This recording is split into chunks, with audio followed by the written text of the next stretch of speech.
जो मणिपुर से आ रही है। मणिपुर में उग्रवादियों ने एक बार फिर सेना को अपना निशाना बनाया है। आज सुबह करीब 10 से 11 बजे के बीच उग्रवादियों ने असम राइफल्स के कमांडिंग अफसर और उनके परिवार पर घात लगाकर हमला कर दिया और इस हमले में सेना के 5 जवान शहीद हो गए, जबकि कमांडिंग अफसर बिप्लब त्रिपाठी की पत्नी अनुजा त्रिपाठी और 6 वर्षीय उनका बेटा अबीर त्रिपाठी समेत कुल 7 लोगों की मौत हो गई। जानकारी के मुताबिक यह हमला शेखन बहियांग पुलिस स्टेशन के इलाके में हुआ। यह हमला अब तक हुए घातक हमलों में से एक माना जा रहा है। जानकारी के अनुसार कमांडिंग ऑफिसर कर्नल त्रिपाठी एक फॉरवर्ड कैंप गए थे। कैंप से वापसी के दौरान उनके काफिले पर हमला कर दिया गया। सूत्रों के अनुसार काफिले पर पहले आईडी से हमला कर ताबड़तोड़ गोलियां बरसा दी गई और इस हमले में 6 जवानों के घायल होने की भी खबर है। घायलों को सबसे पहले स्थानीय स्वास्थ्य केंद्र ले जाया गया, जहां से बाद में उन्हें लिमाखोंग लाया गया है। वहीं घायल एक जवान का इलाज राजधानी इम्फाल स्थित सिजा अस्पताल में चल रहा है, जहां मुख्यमंत्री स्वयं पहुंचे हैं। तो एक कायरतापूर्ण हमला किया गया है। आज एक बड़ी घटना को अंजाम दिया गया है। मणिपुर में उग्रवादियों ने एक बार फिर सेना को अपना निशाना बनाया है और घटना आज सुबह करीब 10 से 11 बजे के बीच है, जब उग्रवादियों ने असम राइफल्स के कमांडिंग अफसर और उनके परिवार पर घात लगाकर हमला कर दिया।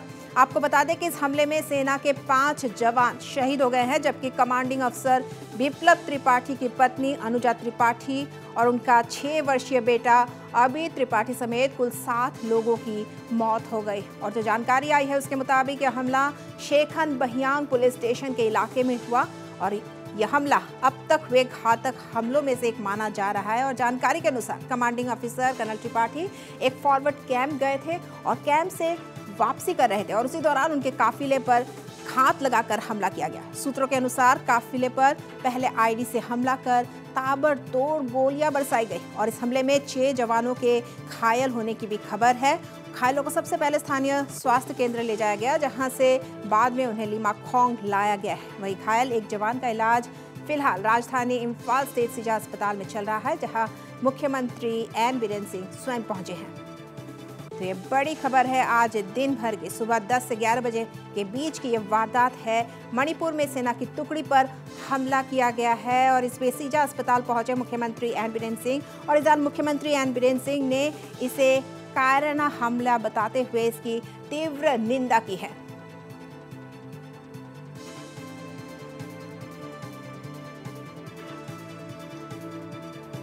आपको बता दें कि इस दौरान मुख्यमंत्री एन बीरेन सिंह ने इसे कायराना हमला बताते हुए इसकी तीव्र निंदा की है। उन्होंने कहा है कि जवानों पर हमले के दोषियों को नहीं बख्शा जाएगा। सख्त चेतावनी दी है कि नहीं बख्शा जाएगा जो भी जिम्मेदार है इस वारदात के पीछे, इस हमले के पीछे।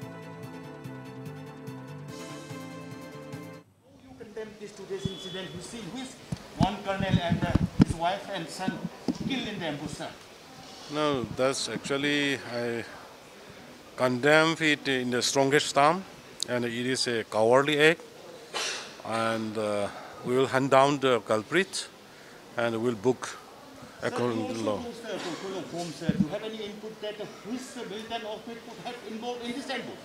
No, as of now, we cannot disclose it, and formal complaint claim also not there. But we are looking it. Unionist defense Rajnath Singh also highly condemned this incident, sir. So far as the operation is concerned, to nab the perpetrator, what will be your action from your side? Now, from the state government side, we are fully helping and fully extend cooperation. Whatever the center take the decision, we will support them. Yeah, this is Minister N. Biren Singh.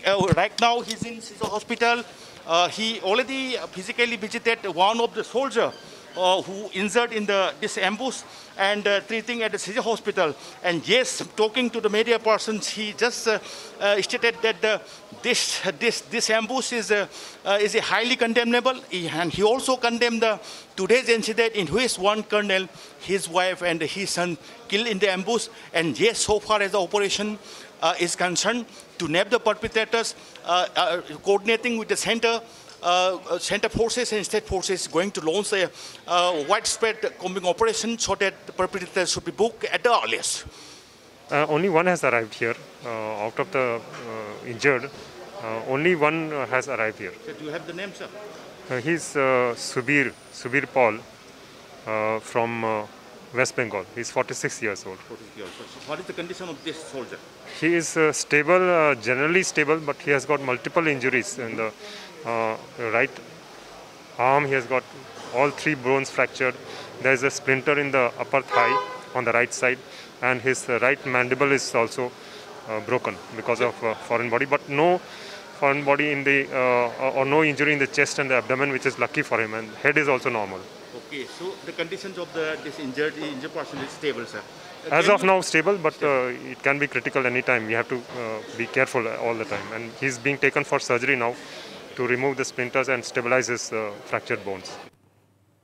और वहीं मणिपुर में सुरक्षा बलों पर हुए हमले की प्रधानमंत्री नरेंद्र मोदी ने कड़े शब्दों में निंदा की है। उन्होंने हमले में जान गंवाने वालों की आत्मा की शांति के लिए प्रार्थना करते हुए परिजनों के प्रति गहरी संवेदना प्रकट की। और वहीं रक्षा मंत्री राजनाथ सिंह ने भी इस हमले की कड़े शब्दों में निंदा की। उन्होंने ट्वीट कर कहा कि मणिपुर के चुराचांदपुर जिले में उग्रवादियों द्वारा घात लगाकर किए गए हमले में 46वें असम राइफल्स बटालियन के कमांडिंग ऑफिसर समेत 5 जवान शहीद हो गए हैं और 2 नागरिकों की भी मौत हो गई है। यह घटना निंदनीय है और सभी मृतकों की आत्मा की शांति की कामना करता हूं। अपराधियों को नहीं बख्शा जाएगा। और इस बीच असम के मुख्यमंत्री तथा नेडा के कन्वेनर डॉक्टर हिमंत विश्व शर्मा ने भी इसे कायराना हमला बताया है और इसकी कड़े शब्दों में निंदा की है।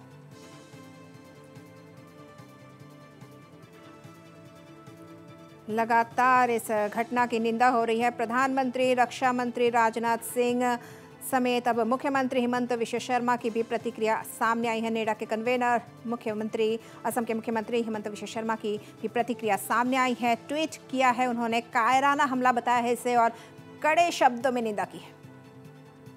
मणिपुरत असम राइफल्सर ऊपर जितु एम्बुज हल ताक आमी तीव्र भाषात निंदा करिছোঁ আৰু মই ভাবো যে এই ধৰণৰ কাৰ্যই উত্তৰ পূৰ্বৰ শান্তি আৰু উন্নয়নৰ প্ৰক্ৰিয়াত ব্যাঘাত জন্মাব।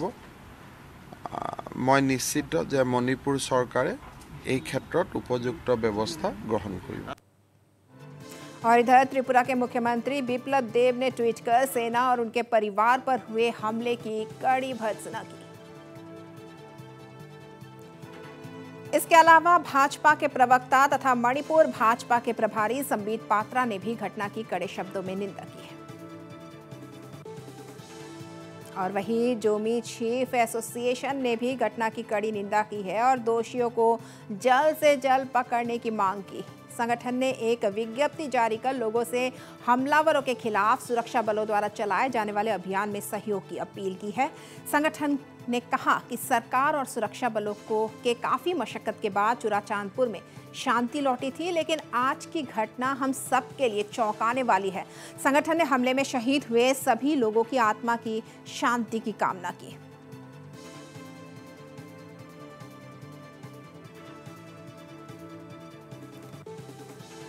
और अब इस खबर पर ज़्यादा जानकारी के लिए हम बात करते हैं हमारे संवाददाता शरद चंद्र से। जी शरद, सबसे पहले तो जानना चाहेंगे जो घायल जो जख्मी जवान हैं उनकी हालत कैसी है?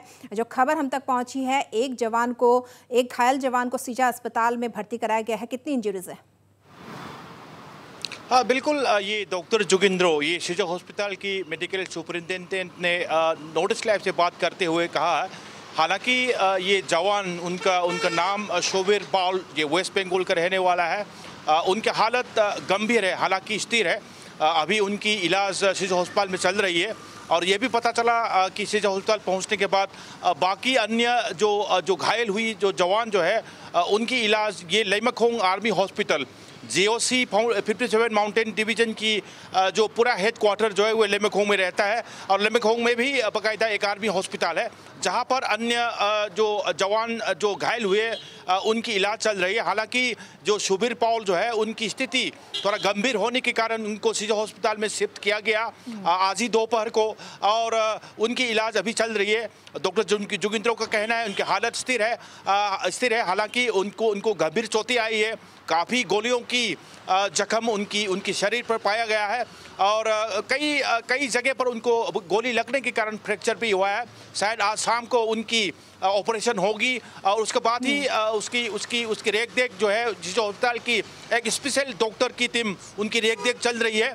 और chief minister N Biren Singh, Manipur की चीफ मिनिस्टर जो है आज करीब दोपहर को 4:40 पर सीजो अस्पताल में पहुंचा है। उन्हें खुद ब खुद जो घायल जवान जो शुभीर भौमिक उनकी हालत की जायजा ली है, और जायजा लेने के बाद मीडिया कर्मी से बात करते हुए चीफ मिनिस्टर ने आज की घटना की बड़ी कठोर शब्द में उनकी निंदा की है, और उनका ये भी कहना है कि जल्द से जल्द जो भी उस घात को जो अंजाम दिया गया है उसको पकड़ने के लिए ऑपरेशन जारी किया जाएगा। और चीफ मिनिस्टर ने यह भी कहा जो भी सेंटर की तरफ से जो भी ऑपरेशन या जो भी करेंगे वो स्टेट पुलिस जो है बिल्कुल रेडी है, और साथ साथ मणिपुर पुलिस और आर्मी असम राइफल मिल करके ये ऑपरेशन जो जिसने भी जिस काम जी बिल्कुल शरद चंद्र, लेकिन फिलहाल जानना चाहेंगे कि सर्च ऑपरेशन क्या अभी भी वहाँ चल रहा है? जो मौकाए वारदात है क्या वहाँ अभी भी सर्च ऑपरेशन चल रहा है? क्योंकि घात लगाकर हमला किया गया है और भी कई सदस्य जो जिस तरह से पीएलए का नाम भी सामने आ रहा है, संदिग्ध पीएलए सदस्यों की बात की जा रही है, तो और भी उग्रवादी वहां छिपे हो सकते हैं। ये बेहियांग जो है ये काफ़ी दूर दराज वाले एक इलाका है। ये म्यांमार के साथ सटा हुआ है। हालांकि ये एम्बुश की बात वहाँ पर असम राइफल्स की और आर्मी की जो रीइंफोर्समेंट कहना चाहिए वहाँ पर वो पहुँच गया है, और अब भी हाल ऑपरेशन चल रही है। हालांकि चुरचानपुर डिस्ट्रिक्ट की एसपी और बेहियांग जो पुलिस की ओसी वो घटनास्थल पर जो गए थे वो अभी आज शाम तक वो लौट जाने की उम्मीद है चुरचानपुर डिस्ट्रिक्ट हेडक्वार्टर में। हालांकि बेहियांग जिसके अंदर जो सेकेंड जो विलेज गांव जो आता है काफ़ी दूर है चुरचानपुर डिस्ट्रिक्ट हेडक्वार्टर से भी, और ख़ास करके उनकी रास्ता जो है काफ़ी ख़राब है। उस कारण वहाँ पहुँचने में और वहाँ वापस आने में काफ़ी वक्त लग सकता है। हालांकि ऑपरेशन अभी भी जारी है। जो भी जिस घटना को अंजाम दिया गया घात लगा करके उसको पकड़ने के लिए मुहिम जारी है। जी शरद चंद्र, बात हुई सर्च ऑपरेशन की, लेकिन जिस तरह से लगातार हम कह रहे हैं कि संदेह जताया जा रहा है पीएलए उग्रवादियों का हाथ हो सकता है इस पूरी वारदात में, जिस तरह से घात लगाकर हमला किया गया है, तो आपसे जानना चाहते हैं क्या संगठन की ओर से किसी तरह का क्लेम किया गया है अब तक? अभी तक अगर संगठन की बात करें उसकी तरफ से कोई भी अभी तक उनने उस घटना की जिम्मा अभी तक नहीं लिया है। हालांकि ये इंटेलिजेंस सोर्सेस अभी बता रहे हैं कि उस घटना को ये पीएलए के हाथ हो सकता है। बड़ी उनने ये सिक्योरिटी फोर्सेस की तरफ से कहा गया कि पीएलए के हाथ बिल्कुल हो सकता है, और क्योंकि उस घटना को जो पीएलए की साथ इसीलिए जोड़ रहे सिक्योरिटी फोर्स सुरक्षा बल, क्योंकि ये सिंघाट सब डिवीजन जिसके अंदर बेहियांग इलाका आता है, और जो सेकेंड विलेज जो है ये बेहियांग का अंदर ही है। उस सिंघाट इलाका में करीब 10-15 साल पहले ये पीएलए उग्रवादी संगठन काफ़ी सतर्क रहे, उस कारण उसको उस जगह की जानकारी बहुत से है, और हो सकता है कि उस घटना को अंजाम ये पीएलए की तरफ से दिया गया हो, ये सुरक्षा बलों की तरफ से है। हालांकि ये कोई भी उग्रवादी संगठन उस घटना को अभी तक किसी ने जिम्मा नहीं लिया है। जी, संदेह इसीलिए जताया जा रहा है क्योंकि वो गढ़ रहा है, जिस तरह आप बता रहे हैं कि वो इलाका एक तरह से पीएलए का गढ़ रहा है, तो ऐसे में संदेह जो शक की सुई है वो पीएलए पर ही जाती है। लेकिन इस बीच तमाम तरह से जो कड़ी निंदा की जा रही है, मुख्यमंत्री एन बीरेन सिंह ने भी कड़ी चेतावनी दी है कि जो हमलावर है उन्हें बख्शा नहीं जाएगा। किस तरह की कार्रवाई आगे की जाएगी? क्या केंद्र की ओर से किसी तरह का खास निर्देश अब तक दिया गया है राज्य सरकार को? इस घटना के बाद तुरंत चीफ मिनिस्टर की तरफ से भी ट्विटर के जरिए उन्हें घटना की कड़ी निंदा की है। साथ साथ ये यूनियन जो डिफेंस मिनिस्टर राजनाथ सिंह की तरफ से भी उस घटना की प्रतिक्रिया सामने आई। उनने भी कड़ी शब्दों पे उस घटना की निंदा की है। उससे लग रहा है कि केंद्र सरकार भी इस घटना को लेकर के काफ़ी गंभीर है, और हो सकता है कि अभी ऑपरेशन चल रही है, उसके साथ साथ आने वाले दिनों में ऐसा कोई घटना न कर पाए उग्रवादी संगठनों की तरफ से, उसी तरफ भी ये कदम बड़ी कदम उठा सकता है सुरक्षा बलों की तरफ से। जी शरद, चुनावी राज्य मणिपुर, वहाँ पे चुनाव होने वाले हैं हाल ही में और विधानसभा चुनाव होने वाले हैं। ऐसे में इस तरह की वारदातें सामने आ रही है। कुछ समय पहले आईडी बरामद हुआ था, जो भारत म्यांमार सीमा है वहाँ से आईडी बरामद हुआ था, और अब इस तरह की एक बड़ी वारदात, किस तरह की सिक्योरिटी थ्रेट माने जा सकते हैं, कितनी बड़ी सुरक्षा को लेकर खतरा माना जा सकता है, कितना बड़ा चैलेंज है सरकार के सामने? बिल्कुल आपने ठीक कहा। कुछ दिन पहले ये म्यांमार की तरफ से, हालांकि ये घटना ये बॉर्डर टाउन मोरे से करीब 7 किलोमीटर की एक जगह पर हुई थी। ये तेंगनोपल डिस्ट्रिक्ट के अंदर आता है। ये तेंगनोपल डिस्ट्रिक्ट भी ये म्यांमार के साथ ये बॉर्डर सटा हुआ है। कुल मिलाकर के मणिपुर की करीब 300 किलोमीटर म्यांमार के साथ बॉर्डर सटा हुआ है। उस कारण जो भी उग्रवादी संगठन, जो भी संदिग्ध जो म्यांमार की तरफ से आकर के इस घटना को अंजाम दे करके तुरंत म्यांमार तरफ चले जाना, ये आज का ही नहीं, ये बहुत सालों पहले ये प्रतिक्रिया ये होता आ रहा है। हालांकि सुरक्षा बलों की तरफ से, असम राइफल्स की तरफ से जो संदिग्ध म्यांमार की तरफ से आ रहे थे मोटरसाइकिल चला करके, हालांकि उनने असम राइफल्स की एरिया डोमिनेशन ट्रुप को देखा तो तुरंत वहां से भाग लिया। बाद में असम राइफल्स ने उस जगह पर जा करके वहां की ऑपरेशन किया तो कम से कम 200 आईडी बरामद किए गए हैं। उसकी वेट जो है 300 की करीब है। तो सुरक्षा बल ये बॉर्डर इलाका को लेकर के पहले से सतर्क रहे हैं, लेकिन आज की घटना को अगर देखा जाए तो कहीं न कहीं सुरक्षा बलों की खास करके इंटेलिजेंस इनपुट में कुछ न कुछ कमियां हुई है। उसी के चलते आज की घटना को अंजाम दे करके उग्रवादी संगठन वहां से भागने में कामयाब हुई है। लेकिन आगे जा करके ऐसा घटना न घटे, उसके लिए ये खास करके जो बॉर्डर एरिया जो है उसमें सिक्योरिटी की और भी कड़े इंतजाम करना जरूरी है।